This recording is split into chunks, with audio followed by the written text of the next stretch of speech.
জি শেখ, আমি লন্ডন থেকে বলতেছি। বলেন। আমার যে সমস্যা হচ্ছে সেটা হচ্ছে যে আহ আমি ডিস্টার্ব ফিল করি অনেক বেশি, যে জিনের থেকে ডিস্টার্ব ফিল করি, এবং আমি ফিল করি যে আমার আশেপাশে কেউ একজন উপস্থিত। এমনকি যেটা ধরুন বাংলাদেশে হয় সেই নিউজটা আমার কাছে চলে আসে, বা আমি স্বপ্ন দেখে ফেলি। এমনকি মাঝে মধ্যে বাসার মধ্যে আহ, বিভিন্ন জিনিসপত্র যেটা আমি রাখি নাই সেটা থাকে। আমি যদি চেষ্টা করি লা ইলাহা ইল্লাল্লাহু ওয়াহদাহু লা শারীকা লাহু লাহুল মুলকু ওয়া লাহুল হামদু ওয়া হুয়া আলা জাগ্রত কুল্লি শাইইন। অবস্থায় না ঘুমন্ত অবস্থায় এমনটা হয়? জি, ঘুমন্ত অবস্থায় হয়, জি। আর এমনকি যদি আমি লা ইলাহা ইল্লাল্লাহু ওয়াহদাহু লা শারীকা লাহু লাহুল মুলকু ওয়া লাহুল ঘুমন্ত হামদু ওয়া অবস্থা হুয়া। হয়, জাগা জি, অবস্থায় হয় না এরকম তো? না জাগা হয়? অবস্থায় হয়, ঘুমন্ত অবস্থাতে, দুই অবস্থাতেই। হুম হুম। আমি যদি ওই জিকিরটা করার চেষ্টা করি তখন মনে হয় যে আমাকে কেউ একজন এখনই ধরে ফেলতেছে। আর আমি 100 বার পড়তে পারি না। হুম। আর নামাজের মধ্যে অনেক অনেক ভুল হয়, 2 রাকাত পড়তেছি, দেখা যায় এই, ওই চার চার পাঁচ রাকাত পড়া শুরু করে দিছি, অথবা 1 রাকাত হুম। পড়ে সালাম ফিরে ফেলছি। তো খুব ডিস্টার্ব ফিল ওয়াসওয়াসার করি। রোগ আছে, আপনার জি। ওয়াসওয়াসার রোগ আছে। জি। এখান থেকে মুক্তি লাভের জন্য কয়েকটি পদক্ষেপ এ সম্পর্কে বিভিন্ন সময় আমি বলেছি, আলোচনা করেছি। প্রথম, আপনি আল্লাহ রাব্বুল আলামিনের কাছে দোয়া করেন। জি, ওয়া ইম্মা ইয়ানজাগান্নাকা মিনাশ শাইতানি নাজগুন ফাস্তাইজ বিল্লাহ ইন্নাহু সামিউল আলিম।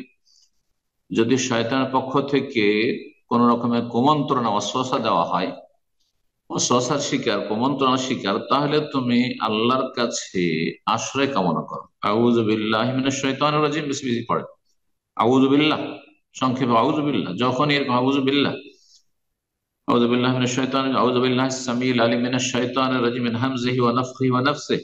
জি, এইভাবে আউযু বিকালিমাতিল্লাহি তাম্মাতি মিন শাররি মা খালাক। তারপরে স্বপ্নে যদি দেখেন এরকম খারাপ কিছু দেখছেন আর ভয় পাচ্ছেন, আউযু বিকালিমাতিল্লাহি তাম্মাতি মিন গাযাবিহি ওয়া ইকাবিহি ওয়া শাররি ইবাদিহি ওয়া মিন হামাযাতিশ শাইতানি আন ইয়াহদুরুন।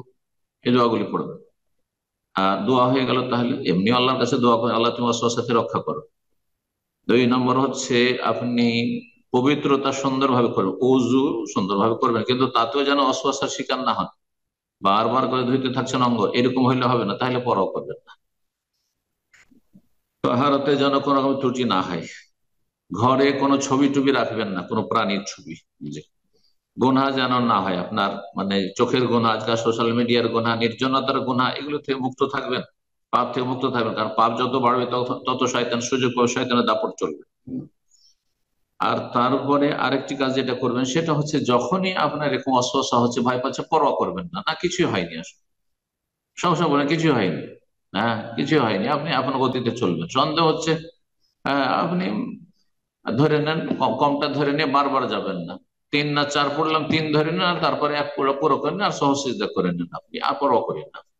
জি, এইভাবেই আপনি ওয়াসওয়াসা থেকে মুক্তি লাভের চেষ্টা করুন, আল্লাহ সহজ করুন। আর সকাল সন্ধ্যার জিকির আজকার গুলি পড়ুন। সকাল সন্ধ্যার জিকির আজকার হচ্ছে আপনার জন্য তাহসিনাত, হ্যাঁ, সুরক্ষিত দুর্গ আপনার। সুতরাং আপনি সেগুলি নিয়মিত পালন করার চেষ্টা করবেন। আল্লাহ তৌফিক দান।